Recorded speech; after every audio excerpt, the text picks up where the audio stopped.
My boyfriend and I lost power during a storm, but out of all the candles in our house, he chose to light the one my late sister made for me the day before she died, and now I don't think I can ever forgive him. I, 24F, need to start with some background about my sister. 2 years ago, my sister was unalived in a car accident. She was riding with a friend to the mall, the friend's parent was driving, and teenage boy plowed through a red light while texting on his phone and hit the car my sister, Carrie, was in. Carrie was killed instantly and her friend, June, was in a coma for 3 weeks before her parents took her off life support. When Carrie passed, I was devastated and angry and just not in a good place. Carrie and I had been extremely close. Despite a 7-year age gap between us, we enjoyed a lot of the same shows, we went to concerts together, we volunteered together, and I took it upon myself to guide Carrie like any big sister would do. Our parents were extremely busy with work most days, and Carrie and I would often cook together and do crafts when we weren't too busy with schoolwork. Carrie wanted to be a NICU nurse when she grew up, and I helped her find a volunteer position at a local hospital to help get her gain some experience being around patients. In short, Carrie was my sister and best friend, and when she passed, I was a mess. The last craft Carrie and I made together was a set of candles. We bought the wax at a local craft store and we both made each other a candle and decorated the jar it was in. That was the day before she was unalived. At her funeral, Carrie was buried with the candle I made her. The candle Carrie made me sits on my desk next to my favorite picture of her and I together at the beach. Or it did, until last week. Now some background about my boyfriend, 27M. I met my boyfriend about a year and a half ago, about 6 months after Carrie passed. I wasn't looking for a relationship, I was still grieving my sister's death. But Eugene came along and it was love at first sight. He was extremely supportive, let me cry on him when I needed to, didn't push me into getting over grieving or anything. He was extremely gentleman about everything and very, very patient. After 6 months of seeing each other pretty regularly, we decided to make it official. Eugene came into my life at a very low point and he has always been very respectful of sentiments I keep from my sister. Never asking me to take them down, always giving me space when I needed to cry. Eugene, along with most, if not all, of my friends and family know about Carrie's candle. There was a point after she died where I would take the candle with me everywhere out of fear that someone might light it, or steal it, or who knows what. The point is, that candle was and still is a very important part of my life and something that my sister made for me and me alone. When Eugene and I moved in together about 4 months ago, I packed away most of the reminders of my sister and put out the candle and picture on my desk. I felt that this was a huge step because when I'd lived just by myself I had pictures everywhere and a few knickknacks laying around from my sister. I wanted to make Eugene and I's home our home with just a small part of my sister there. Eugene understood and was very supportive. But now onto the issue. Last week, we had a massive winter storm that knocked out power. We didn't have power for over 3 days.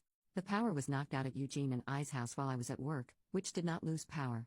Eugene texted me that he was going to light some candles and try and get a generator so we could have some power, to at least be able to charge our phones, use the lights, etc.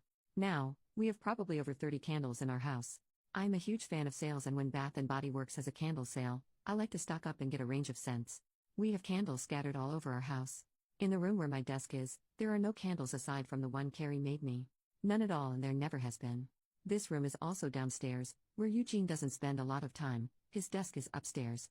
When I arrived home from work last week, I noticed a bunch of candles burning in our living room, safely. Always monitored and not near anything that could ignite. One of these candles was the candle that Carrie had made me. I burst into tears, and when Eugene heard me crying he came out from the bedroom, where he was lighting more candles, and asked what was wrong. I was a wreck and couldn't get any words out. When he tried to calm me down, I shoved past him and locked myself in the room where my desk was and just cried. I don't know how he could be so stupid. He knew, and I thought he understood how sentimental the candle was and how much I cherished having a candle that my now deceased sister had spent time making with me just a day before she was unalived.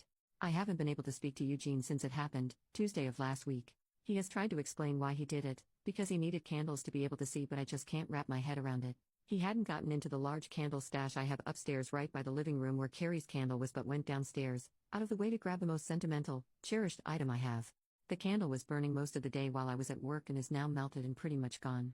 I do still have the jar it was in, but I can't look at it without bursting into tears. Reddit, what do I do? Eugene says it was an accident, but I just don't believe that. He said he was getting around to lighting the candle surplus we have upstairs but just hadn't gotten there yet, after being home about 6 hours alone with no power. I am heartbroken and feel like this is a major slap in the face. I feel disrespected. I feel like he disrespected my sister. I just don't know what to do. I don't feel like I can forgive him for this. Can or should I try to work past this? Relevant comments. Commenter, I would absolutely end a relationship with someone over this. He must be a complete emotional idiot to think that this candle should be treated like any other. Also, I like how he tried to walk it back from I needed candles and there was one, to it was an accident. How freaking stupid he must be to think that this would be acceptable. Seriously, end it and don't look back. OP, thank you for your response. I really don't believe it was an accident. From the living room to my desk room, there are probably 7 to 9 candles out, in plain view that he would have had to pass, 3 of which were lit when I walked in. I honestly believe he did it on purpose. Thank you again for your response. Commenter number 2, this may be the wrong idea and it may not help, but as a sentimental crafter I have a thought. First, I'm so sorry about the candle. From what you said about your boyfriend, I think he just wasn't thinking. It might not even have occurred to him to remember that candles are consumable and the wax would melt completely away. Okay, on to the next step. Maybe a stupid idea. It's so clear that you're still grieving over the loss of your sister. You still have the jar. On her birthday, or the anniversary of her death if that feels right, make a new candle in the jar. Pick her favorite color or something. When you make the candle, pour in all of your love for her along with the wax. Focus on that love when you're pouring. Think of the new candle as containing all of that love. Think of it now as something you made together. She made the vessel, you made the love. Just a thought. Maybe cheesy and stupid. But maybe not? OP, I actually teared up at work reading this. I never thought to make a new candle? I really appreciate the idea and will definitely think about it. She made the vessel, you made the love. That really got to me. I am not over losing her because she was that one constant happy in my life and it's been hard. I will definitely consider a new candle to show my love for her. Commenter number 3, has he apologized sincerely or just blown it off? The magnitude of his remorse should be your guide in how to take this. If he was just an absent-minded dolt, yeah, a mistake. But a more deliberate action would have him showing little to no remorse. OP, he actually has not apologized but instead tried to defend his actions by saying he needed the candle for light and then moved on to saying it was an accident. But thinking back, I don't think he has apologized for it at all. Update, 20 days later, a few people have PM'd me in recent days asking for an update, so here it goes. My original post was the day before Thanksgiving. Eugene and I had planned to spend Thanksgiving with my parents, but that did not end up happening. On my way home from work, I stopped at a local craft store to pick up supplies to make a new memorial candle for Carrie. Thank you to that one commenter for the amazing, heartfelt suggestion. My parents and I spent a day remembering Carrie and making a new candle using some of the wax from the original candle. I also ended up purchasing a locket and having some of the remaining wax from the candle put inside it and the locket welded shut by a friend. On the evening of my post original, I got home and Eugene said he wanted to talk. I agreed we needed to clear the air before Thanksgiving, so we sat in the living room and started to talk. I was not ready for what he told me. A few commenters from my original post seemed to hit the nail on the head in a way. Eugene told me that when we first met, he was extremely turned on by the fact that I was essentially a damsel in distress. I just lost my sister recently, I was in a massive depression, I wasn't myself. And that turned him on both intimately and in a protective way. Over the past few months, I've started to become more myself. I got promoted at my job, I've joined a cooking class and have gotten out more, and I've definitely moved away from being a damsel in distress in the eyes of Eugene. He went on to explain that he burned the candle in hopes that it would throw me back into that phase because that is the only time he felt he was attracted to me. That's right, he is not attracted to me unless I'm upset, crying, and a damsel in distress.